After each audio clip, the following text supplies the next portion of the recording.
जी इस विविधता को अप्रिशिएट नहीं करते, एक रंग में ढालना चाहते हैं। और अगर 400 सीट जो आप कह रहे हैं अगर वो आ जाता है तो संविधान रद्द हो जाएगा, एक ही भाषा, एक ही रहन सहन, एक ही तरीका होगा और वो है जो मोदी जी कहेंगे। मैं समझ नहीं पाता हूँ कि जो व्यक्ति यूएन में जाकर के पहली बार दुनिया की सबसे पुरातन भाषा तमिल भाषा का गुणगान करता हो, किस आधार पर उस व्यक्ति को आप ऐसे आरोप लगा रहे हो? मेरा तो मत है, और मैं जब कपड़े अलग अलग राज्य के पहनता हूं तो उनको ही परेशानी हो रही है। मुसीबत उनकी है कि वो एक सांचे में देश को डालना चाहते हैं। हम तो विविधता की पूजा करते हैं, हम विविधता को सेलिब्रेट करते हैं। और मैं हमको के हर एक को कहता हूँ, जैसे हमने कहा कि भाई डॉक्टर बनना है, इंजीनियर बनना, मातृभाषा में क्यों नहीं बन सकता है? जब मैं मातृभाषा में डॉक्टर इंजीनियर बनने की बात करता हूँ, बट मैं मातृभाषा को सेलिब्रेट कर रहा हूँ, उसका महात्मा ही बढ़ा रहा हूँ। मुझे ये अभी ये गेमिंग वाले सब बच्चों के साथ बैठा था, तो उन्होंने से किसी ने पूछा कि हमारे लिए कोई संदेश, तो ऐसे मैंने कहा एक काम करो, अब जब भी आप हस्ताक्षर कहीं करेंगे, सिग्नेचर करेंगे, अपनी मातृभाषा में सिग्नेचर करो, इतना तो गर्व करो। अब मैं तो विविधता को लाने की कोशिश कर रहा हूँ। अब उनको आरोप लगाने हैं, क्या करेंगे? कुछ मुख्यमंत्री हैं वो कहते हैं कि उन्हें सेंटर से सहयोग नहीं मिलता। दक्षिण के भी कुछ मुख्यमंत्री हैं, आप भी मुख्यमंत्री रह चुके हैं, अब प्रधानमंत्री हैं पिछले 10 साल में। क्या कोऑपरेटिव फेडरलिज्म को लेकर आपके विचार बदल गए हैं जब आप मुख्यमंत्री थे और जब अभी आप प्रधानमंत्री हैं? दरअसल, और क्या उन्हें नहीं मिलता सहयोग? दुर्भाग्य हुआ है कि जो रीजनल एस्पिरेशंस होते हैं उसको सबसे ज़्यादा तवज्जो देनी चाहिए। ये मेरी पार्टी की फिलॉसफी है। अगर आप रीजनल एस्पिरेशंस जो हैं उसको नकार करके विकसित भारत का सपना पूरा नहीं कर सकते। दूसरा, मैं गुजरात में लंबे समय तक मुख्यमंत्री रह के आया हूँ और मेरा सौभाग्य है कि देश में मैं पहला प्रधानमंत्री ऐसा हूँ कि जिसके पास राज्य के मुख्यमंत्री का इतना बड़ा अनुभव रहा है। तो एक मुख्यमंत्री के नाते केंद्र से क्या अपेक्षाएं होती हैं, केंद्र से क्या तकलीफें होती हैं, उसको मैंने भली भांति झेला है, समझा भी है। और इसलिए मैं कतई नहीं चाहूँगा कि मेरे देश का कोई राज्य, उसका उमंग उत्साह हो विकास का, उस पर कोई रुकावट पैदा हो। अगर रुकावट हटा सकता हूँ और उसमें मैं उनकी मदद कर सकता हूँ, वो भी मैं करने के लिए जाऊँ, क्योंकि मुझे देश बनाना है। दूसरा, मैं जब गुजरात था तब भी मेरा मंत्र था, यहाँ सरकार यूपीए की थी, तब भी मेरा मंत्र था भारत के विकास के लिए गुजरात का विकास। मैं गुजरात का विकास करूंगा, क्यों? क्योंकि मुझे मेरा देश का विकास करना है। हमारे देश में वातावरण बनना चाहिए। और हमने एस्पिरेशनल डिस्ट्रिक्ट की कल्पना की। हर राज्य में हमने कहा कि ये राज्य के पैरामीटर के बराबर है। भारत सरकार ने योजना बनाई, उसकी मदद की। सभी राज्य आज हमारे एस्पिरेशनल डिस्ट्रिक्ट में और एस्पिरेशनल ब्लॉक में मिलकर के हम काम कर रहे हैं और बहुत अच्छे परिणाम नजर आ रहे हैं।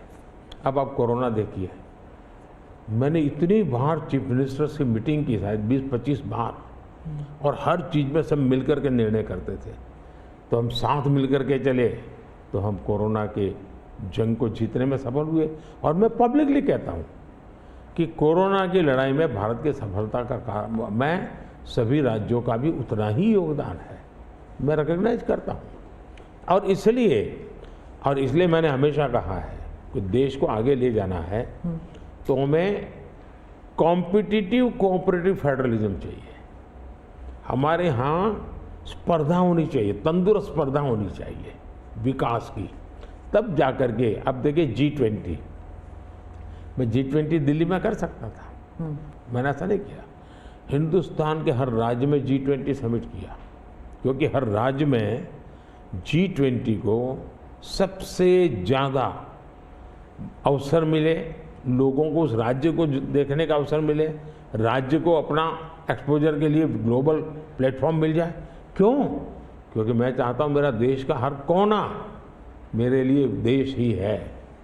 मोदी जी, दो सवाल G20 को लेकर मैं पूछना चाहती थी आपसे। एक तो वो जो क्लासिक शॉट था ना, वो प्रेसिडेंट बाइडेन और प्रिंस सलमान जो हैंडशेक वाला जो शॉट, उसके बारे में एक। दूसरा, वेस्टर्न मीडिया में बहुत से आर्टिकल्स आते थे उस वक्त कि कोई कंसेंसस होगा नहीं, डिक्लेरेशन होगा नहीं, पर हो गया डिक्लेरेशन। तो ये दो, इन दोनों चीज़ों की बैक स्टोरी बताइए। एक तो आपने वो हैंडशेक कैसे करवाया और दूसरा डिक्लेरेशन कैसे हुआ? एक ग्लोबल गुड जब उसके लिए काम करते हैं और अपने निजी कोई इफ्स एंड बट्स नहीं होते हैं, तो आप दुनिया को ऑन बोर्ड ले सकते हैं। और मेरी कोशिश ये थी कि मुझे बताइए भाई, आखिरकार ये G8 और G20 पैदा कैसा हुआ, जिन मुद्दों को लेकर के पैदा हुआ तो उस मुद्दों से हटना नहीं चाहिए। और उसमें सब मेरे से कन्विंस हुए, सब लोग कन्विंस हुए। कुछ लोगों से मुझे व्यक्तिगत बातचीत करने की ज़रूरत थी, मैंने वो भी किया।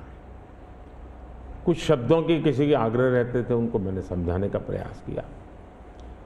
दूसरा, मेरा इरादा था कि मैं लास्ट डे, लास्ट सेशन में नहीं करूँगा। मैं इसको इतना जल्दी करूँगा कि लोग सरप्राइज कर जाएंगे। और इसलिए मैंने दूसरे ही दिन, पहले ही सत्र में डिक्लेरेशन वाला काम पूरा कर दिया। तो जो नेगेटिव अनुमानों के आधार पर सारा G20 घसीटने की कोशिश होती थी, मैं इसको किसी भी हालत में चौंका देना चाहता था। तो दैट वाज माय स्ट्रेटेजी, और वो स्ट्रेटेजी सफल हुई। और मुझे खुशी है, जहाँ तक दुनिया के उन देशों को क्यों लाए साथ, कैसे लाए। देखिए, सिल्क रूट की चर्चा हम बहुत समय से सुनते आए हैं। सिल्क रूट किसने बनाया, कैसे बना, कोई हिस्ट्री अवेलेबल नहीं है। तो सिल्क रूट चल पड़ा और यानी इवॉल्व हुआ धीरे धीरे। हम लोगों ने ये जो IMEC की दिशा में हम गए हैं, ये बहुत बड़ा गेम चेंजर बनने वाला है। और आने वाले हजारों साल उसका इम्पैक्ट है। जैसा सिल्क रूट का इम्पैक्ट हजारों साल रहा, वैसा इसको इम्पैक्ट रहने वाला है। और उसमें मैं सबको विश्वास हुआ कि भाई हाँ, ये तरीका है। उसमें गल्फ कंट्रीज का भी पॉजिटिव और प्रोएक्टिव रोल था। भारत ने एक अच्छी भूमिका निभाने का भारत को अवसर मिला। US, यूरोप हमारे साथ थे, और सबको लगा कि एक कॉन्क्रीट पॉजिटिव आउटकम निकलेगा। तो हम उसको लेकर के मिलते थे। तो उसमें स्वाभाविक था कि सऊदी किंग और प्रेसिडेंट बाइडेन और दोनों के साथ मेरी अच्छी मित्रता है, तो मैं किसी का भी हाथ भी पकड़ सकता हूँ, किसी की बात भी कर सकता हूँ। पर्सनालिटी